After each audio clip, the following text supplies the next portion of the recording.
Olá, gente, tudo bem? Vamos para mais uma aula hoje. Bom, gente, eu andei percebendo que a gente eu pouco me apresentei, né? A gente pouco se conhece. Então, eu queria começar essa aula aqui fazendo uma apresentaçãozinha pequena de quem eu sou. E se você quiser me contar depois quem você é, você que está vendo essa aula, pode me mandar um WhatsApp para a gente conversar um pouco, para a gente se conhecer melhor. Que eu acredito, né, que a educação ela é essa troca, né? Então, eu não estou ensinando ninguém, ninguém ensina ninguém, né? Todo mundo tá nesse aprendizado do conjunto, né? Então, se você quiser me conversar comigo, me ensinar sobre você também, você pode me chamar no privado, tá bom? Eu sou Paula Fulana, eu tenho 19 anos, eu curso Direito na UFMG, me formei na escola em 2018. Eu faço direito na UFMG e lá esse ano eu entrei num projeto de assessoria jurídica que a gente trabalha com é, assessorar, né, movimentos sociais, também num projeto de educação popular, de uma crítica ao direito também. Então eu tenho me inserido cada vez mais, né, nessa questão da pedagogia, da educação popular. E eu conheci o Emancipa, né? Eu já conheço o Emancipa já tem um tempo, mas entrei no Emancipa através do pessoal do Juntos, que eu já conhecia também, que eu conheci no ensino médio, quando eu formei um grêmio com os colegas. Inclusive, tem gente aqui que dá aula no Emancipa, o Lira, estava no Grêmio comigo. E a gente conheceu, né, o pessoal da militância da juventude, do Juntos, conhece, que está muito próximo do Emancipa. E aí a gente foi se conectando aí com o pessoal, colando junto e construindo, né? E aí eu conheci o Emancipa ano passado, comecei na coordenação esse ano.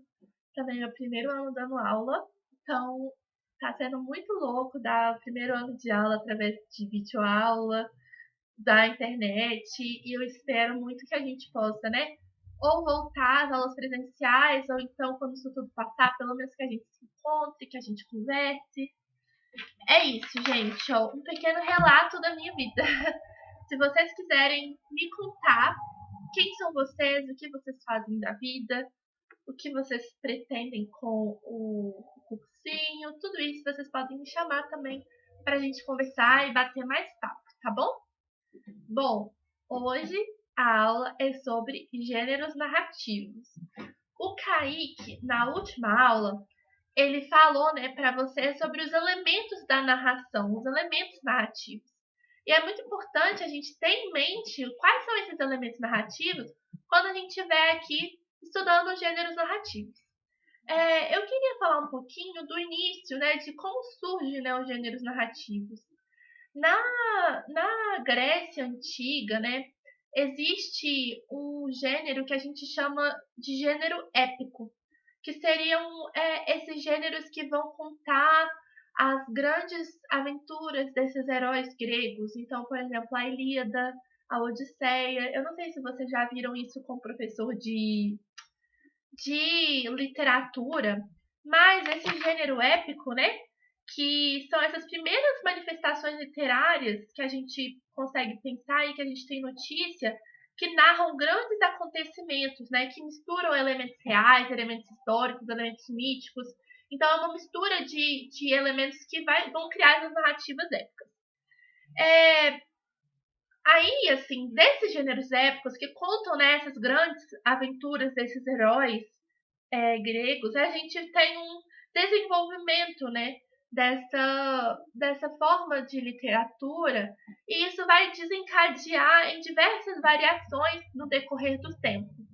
E essas variações a gente pode notar com os textos em prosa, né, o, o, a, os gêneros narrativos, né? Então, o conto, o romance, a fábula, é, a crônica, o diário, o relato. Então, tudo isso, né, se desencadeia desse processo de amadurecimento das narrativas, das formas que elas vão tomando e vão se construindo aqui nos gêneros narrativos.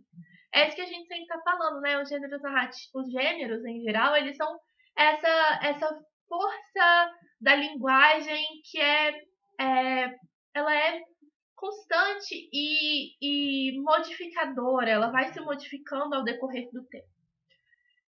Vamos falar um pouquinho hoje aqui de alguns dos principais gêneros narrativos. Depois a gente pode voltar para os gêneros épicos, né?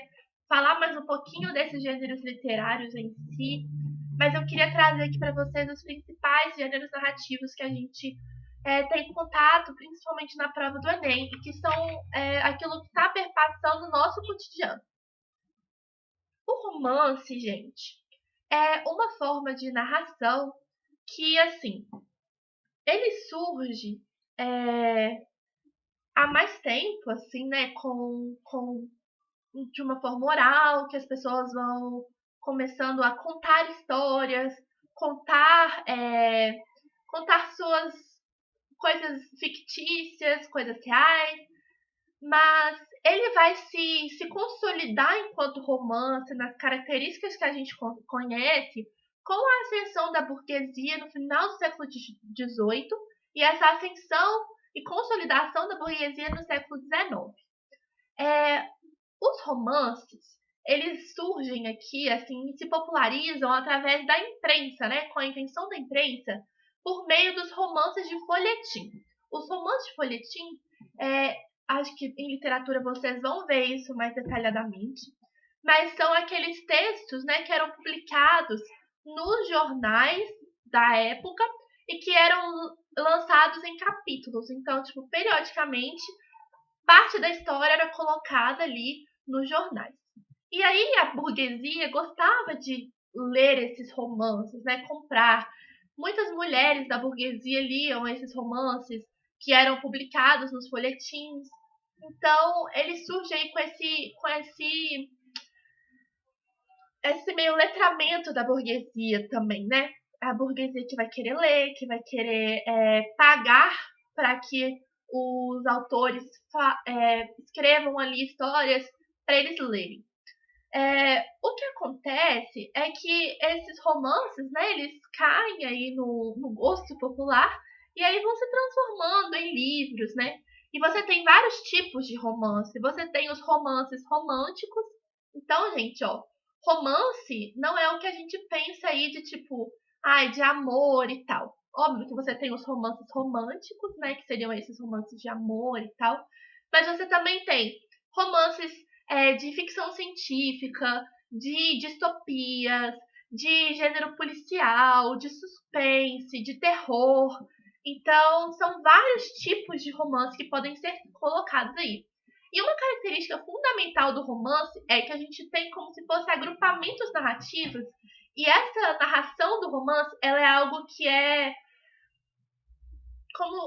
como se tivesse, né, um conflito central, né, que é o enredo principal, que estão colocados ali os protagonistas, mas você tem uma série de cenas secundárias e de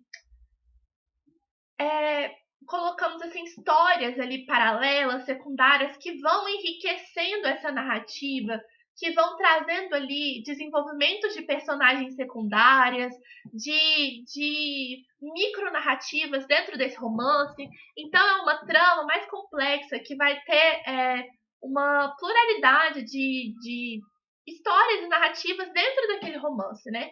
Então é como se fosse uma cadeia de acontecimentos que vai se entrelaçando em cima do enredo principal. E aí, como o Kaique já deve ter falado para vocês, né, o romance ele segue também a todos os elementos da narração, né? Então você vai ter vários personagens. É muito comum ter muitos personagens no romance. Você tem o enredo principal, né, e os enredos secundários. Você tem o tempo, você tem a construção do espaço. Os romances, eles podem ser construídos em tempos mais longos, porque essas são histórias um pouco mais longas e mais elaboradas e desenvolvidas. Então você pode ali colocar um espaço-tempo que seja, tipo, mais espaços, mais locais, mais lugares que vão ser descritos. Então, é algo, assim, mais expandido, digamos. Aí a gente tem as novelas. As novelas, elas estão ali situadas entre o conto e o romance. É meio difícil de falar exatamente de onde vêm as novelas, mas as novelas, elas vêm ali da Idade Média, quando elas já existiam, né, e eram lidas pela nobreza. Essas histórias, né, e o clero e a nobreza, elas iam lendo. Ela é estruturada com um número variado de personagens, e esses personagens, eles aparecem e desaparecem dentro da narrativa, eles não são muitos personagens, mas eles têm ali, eles têm essa coisa dinâmica, né? É um dinamismo. E o, o interessante de pensar da novela, que diferencia do romance, é que ela vai ter apenas um núcleo narrativo. Quando eu falei para vocês, né, que os romances, eles vão ter variados, várias tramas, né, ali se entrelaçando dentro de um enredo principal, já a novela, ela é meio que uma trama única, né, um núcleo narrativo único, que é aquele núcleo narrativo que vai se desenrolar. E ali o enredo, né, vai ser continuado, a gente tem também a mesma coisa da fórmula, né, das narrativas, né, que seria o desenvolvimento de um conflito com um clímax, com um desfecho, início, meio, fim. Mesmo que talvez ela seja narrada de outras maneiras, seja que tenha ali colocado talvez um tempo diferente, né? Não cronológico, que também é possível. Igual o Kaique também já falou com vocês. O que eu queria falar para vocês aqui, gente, é que as novelas, não confundam as novelas com as telenovelas, né? Da Globo, por exemplo, que muita gente assiste. As telenovelas estão muito mais próximas de um romance televisivo do que uma novela em si, porque não sei se vocês assistem, mas, por exemplo, as novelas da televisão, telenovelas, né? Elas vão ter muitos personagens, histórias paralelas que vão se cruzando dentro de um enredo principal, tem várias cenas, então não é muito típico das novelas, tá? Então vamos aí fazer essa diferenciação para ninguém cair em pegadinha nenhuma. Aí, gente, a gente vai pro conto, né? O conto, ele vem aí também o desenrolar, né, do gênero épico. Mas os contos, eles vão ter uma característica que são essas narrativas condensadas, ou seja, são narrativas mais curtas. Diferente dos romances, que podem ter páginas e páginas, o conto ele é mais condensado. Então, normalmente, uma, duas, três páginas e já tá ótimo, assim. Ele varia aí, pode ter mais páginas, tá? Não é algo assim certo, mas é algo mais condensado. E por que é interessante a gente focar aqui nos contos? Porque como o Enem é uma prova que o tamanho dos textos não é um tamanho que pode extrapolar demais, o Enem ele não pede que você leia algum livro específico, então os romances e as novelas, eles não são muito cobrados no Enem. A não ser que você tenha um trecho para analisar ali de um romance, um trecho de uma novela. Mas pode aparecer um conto ali mais curto no Enem, pode aparecer uma crônica, um trecho de um conto, um trecho de uma crônica. Então é interessante aí focar nos contos e crônicas. O conto, gente, ele vai ter poucos personagens, um tempo e um espaço bem definido. Normalmente é em um só espaço ou então poucos espaços. O tempo em uma ordem cronológica, normalmente também, né? Mas e as personagens, né, elas não são descritas de forma tão profunda. Normalmente você tem personagens escritas de forma mais superficiais. Por exemplo, tipo a vizinha, o vizinho, a filha de sei lá quem. Não é uma coisa que você consegue imergir nas personagens, porque você não tem o espaço e o tamanho suficiente para poder fazer esse aprofundamento. E ele vai se desenrolar em torno de um só conflito.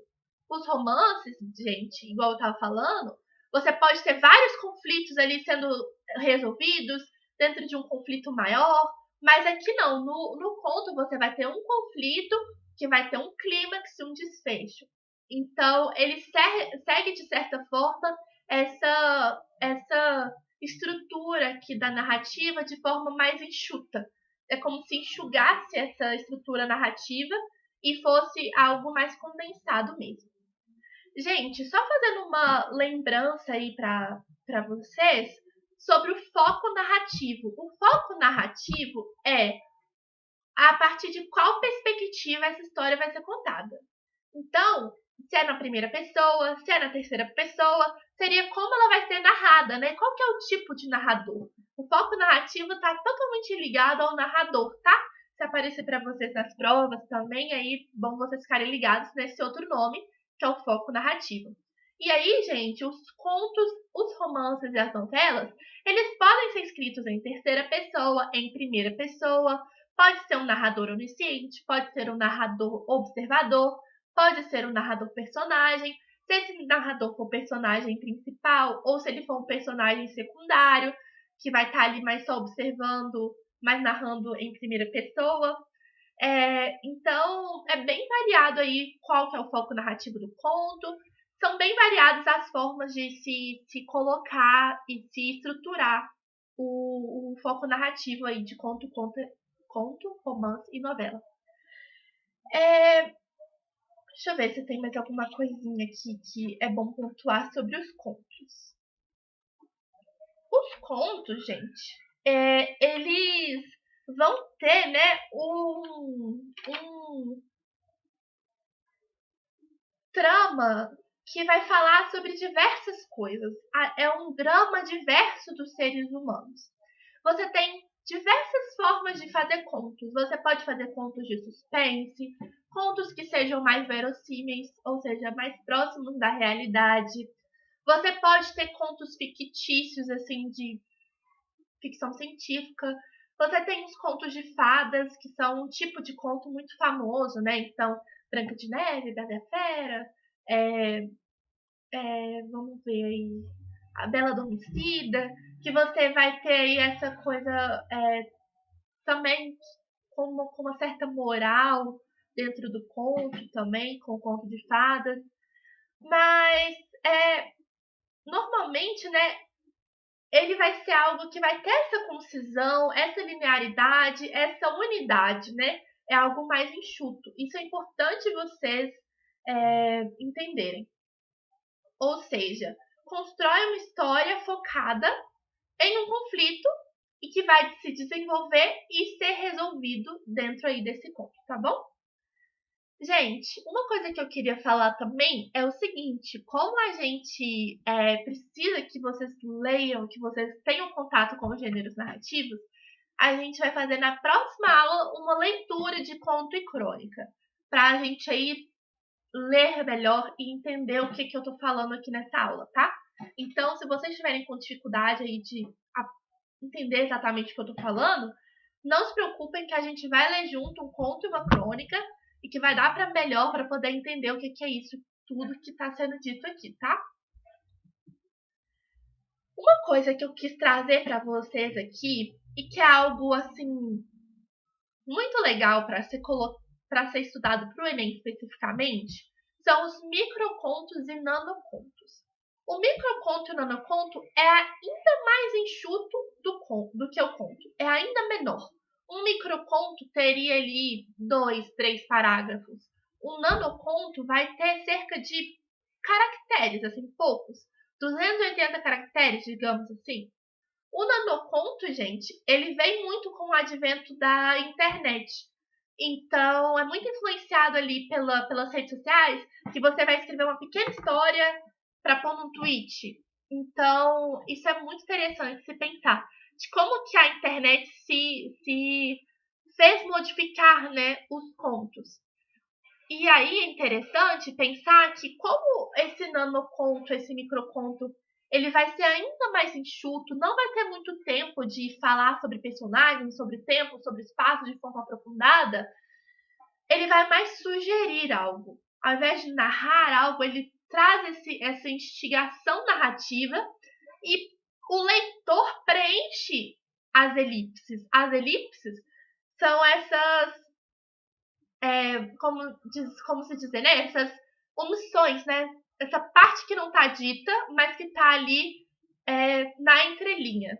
Então, o leitor ele vai preencher essa lacuna deixada pelo autor e você colabora com o microconto, o nanoconto. Então, para dar um significado para esse nanoconto, para esse microconto, o leitor tem ali que se debruçar sobre aquilo e colocar a sua subjetividade ali naquele momento de leitura. Diferente do conto, que você já tem algo muito bem delimitado, né, nos romances, que já é posto ali para você as delimitações do tempo, espaço, personagens e tal, o microconto, o nanoconto não. Você coloca ali a sua significação.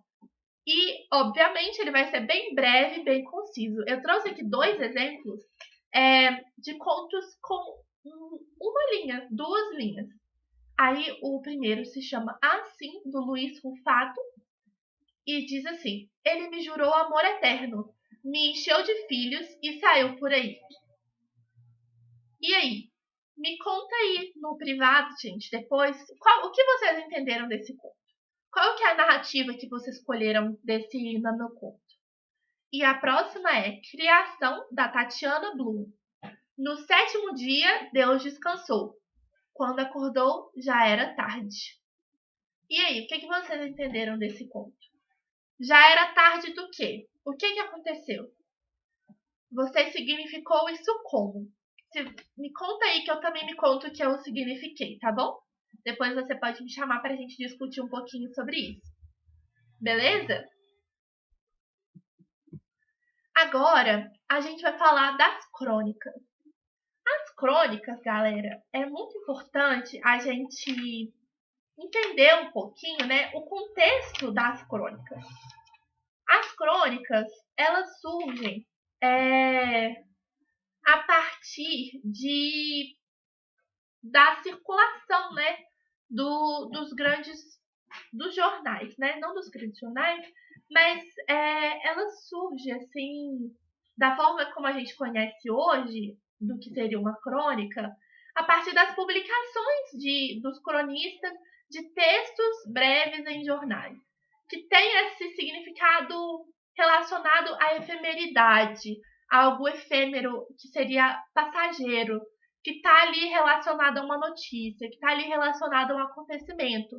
Ela surge ali como um espaço de escrita dos autores para poder comentar sobre alguma coisa que está acontecendo, narrar alguma coisa, não necessariamente uma notícia ou uma reportagem, mas fazer uma história, fazer uma narração a partir da realidade, né? E aí, o que acontece? Crônica vem de cronos, do grego, né, que significa tempo. Ou seja, é algo ali que vem muito trazido no sentido de ser cronológico, numa linha de tempo cronológica, início, meio e fim. Normalmente, a primeira, né, tipo de crônica que existiu foram ali quando na época das grandes navegações, né, e de exploração de outros territórios, principalmente pelos europeus, tinham cronistas que iam relatando tudo o que estava acontecendo, tudo que eles viam, a partir da observação do real. Ou seja, eles viam ali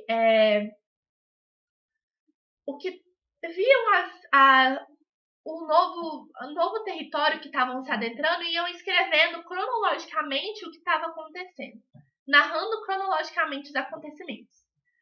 E aí tem toda essa relação com a realidade. Vocês percebem de onde surge a crônica?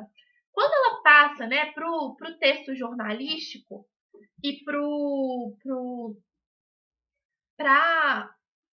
meio do jornalismo, ela assume esse caráter de falar do dia a dia, da realidade. E hoje em dia, né, ele se consolida como um gênero que vai falar do cotidiano, das trivialidades do dia a dia e vai trazer reflexões sobre ela.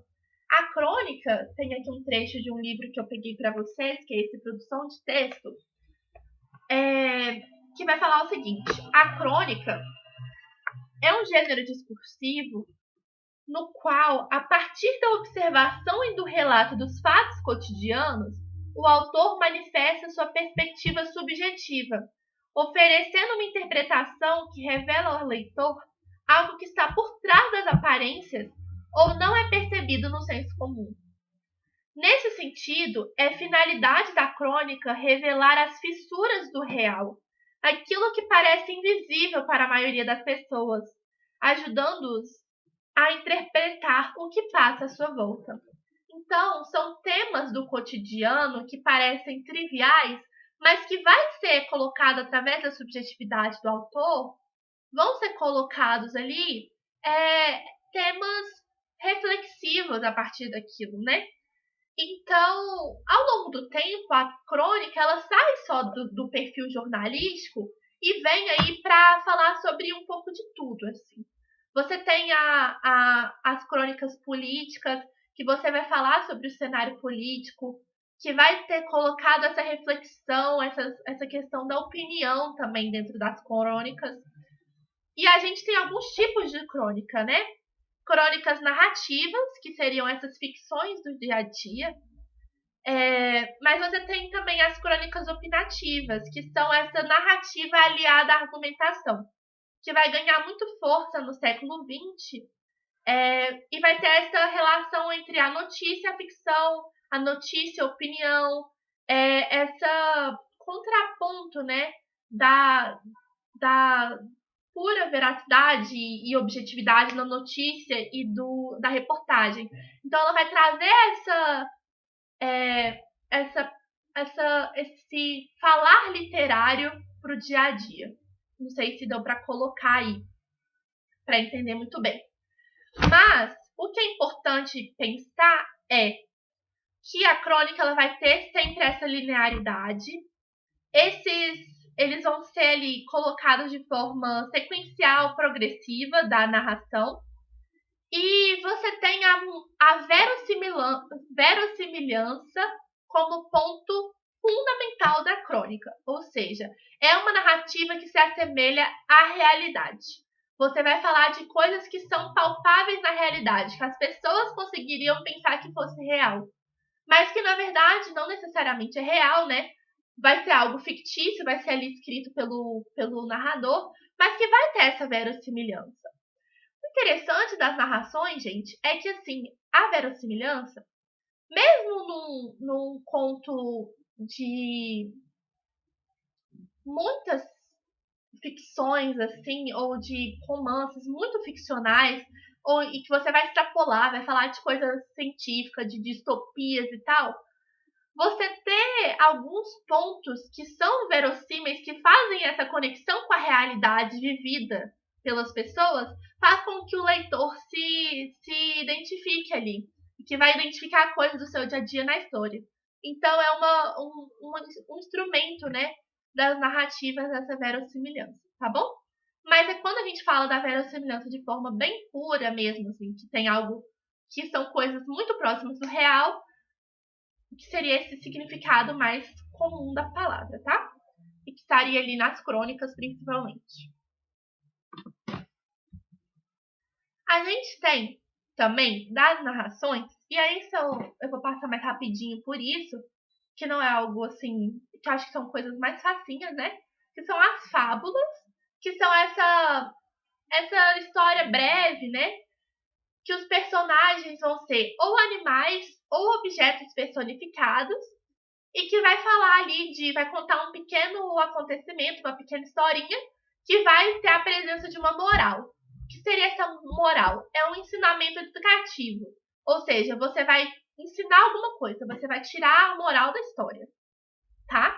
Vem aí essa expressão. A moral da história é. Ou seja, a moral ali vai ter um motivo para aquela história acontecer, que vai ser gerar um ensinamento. O Esopo fez várias fábulas que são muito conhecidas, que a gente vê muito por aí até hoje. Ele é da Grécia, era da Grécia Antiga, né? E eu vou ler para vocês uma pequena fábula, que é: qual é a moral dessa fábula? Eu queria que vocês me falassem também depois. A raposa e o corvo. Um corvo roubou um queijo e com ele fugiu para o alto de uma árvore. Uma raposa, ao vê-lo, desejou tomar posse do queijo para comer. Colocou-se ao pé da árvore e começou a louvar a beleza e a graça do corvo, dizendo: com certeza és famoso, gentil, e nenhum pássaro poderá ser comparado a ti desde que tu cantes. O corvo, querendo mostrar-se, abriu o bico para tentar cantar, fazendo o queijo cair.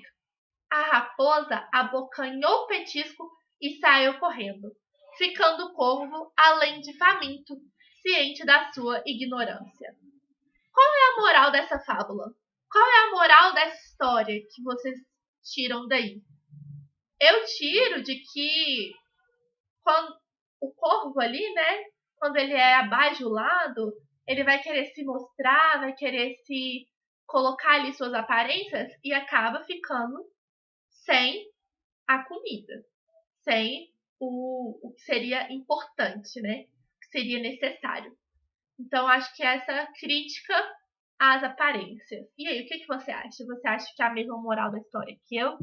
Me manda também, vamos conversar aí no privado, tá? Relato. O relato, que eu fiz um pequeno relato meu lá no início da aula, vocês lembram que eu contei para vocês? Da minha vida, do que como eu conheci o Emancipa, eu relatei aí, contei, narrei alguns acontecimentos da minha vida. Mas os relatos, né, eles vão ser, né, essa narração voltada para a experiência pessoal do autor. O relato, ele vai contar ali algum acontecimento da vida do autor. Normalmente vão ser fatos verídicos, né, e vai ser contado na primeira pessoa do singular. A primeira pessoa do singular é o eu. Eu fiz, eu fui, eu comprei, eu narrei. Então, vai ser contado nessa primeira pessoa do singular e vai ter marcas de subjetividade. Como sou eu contando, né? Como é o eu contando, você vai ter essa expressão da subjetividade do autor. Porque todo mundo conta a partir do seu ponto de vista quando você vai narrar na primeira pessoa. Quando você tem uma narração em primeira pessoa, você vai narrar a partir do ponto de vista daquele personagem. Então, a forma como ela vê o mundo, a forma como ela fala das outras pessoas, vai estar passando pelo filtro que é a subjetividade dessa pessoa, tá? Isso é muito importante. Aqui, gente, eu coloquei para vocês uma tabela com um pequeno resumo, né, da estrutura, do enredo, na narrativa, da linguagem, do tempo verbal predominante, que são colocados nos gêneros narrativos conto, crônica narrativa, relato e fábula. O romance e a novela não estão aí porque é algo que eu coloquei a mais para vocês, mas a gente já conversou bastante, tá? Qualquer dúvida que vocês tiverem, vocês podem me chamar, vocês podem falar comigo. Outra coisa para terminar que eu queria falar para vocês é que as piadas e anedotas são também tipos de gênero narrativo, tá? E o que seriam as piadas e as anedotas, né? As piadas e anedotas, elas são... As piadas, né, vão ser essas narrativas curtas que vão ter ali como objetivo, né, provocar o riso, provocar a gargalhada da pessoa que estiver contando. Já as anedotas, elas são muito parecidas com as piadas, mas são uma narrativa breve. Então, vai ter essa narrativa breve de fatos curiosos ou fatos engraçados. Pode ser a situação histórica, pode ser a pessoa pública, pode ser sobre algum outro acontecimento. e que vão trazer ali o humor, tá bom? A diferença, assim, é que a piada não necessariamente ela vai ter o fato ali, ou então uma narração ou uma historinha, assim, mas é mais como se fosse ou um diálogo, alguma coisa do tipo, tá? É isso. Mas é bem parecido a anedota e piada, tá? O Enem praticamente não faz essa diferenciação, não, tá bom? É mais um purismo aí das palavras. Qualquer dúvida que vocês tiverem, vocês podem falar para mim. E é isso. Muito obrigada pela aula de hoje. E se vocês quiserem aí também falar um pouquinho de vocês, ou então contar aí qual que é a moral da história que vocês acharam, como vocês interpretaram os nanocontos e microcontos, pode me chamar. Um beijo, até a próxima aula.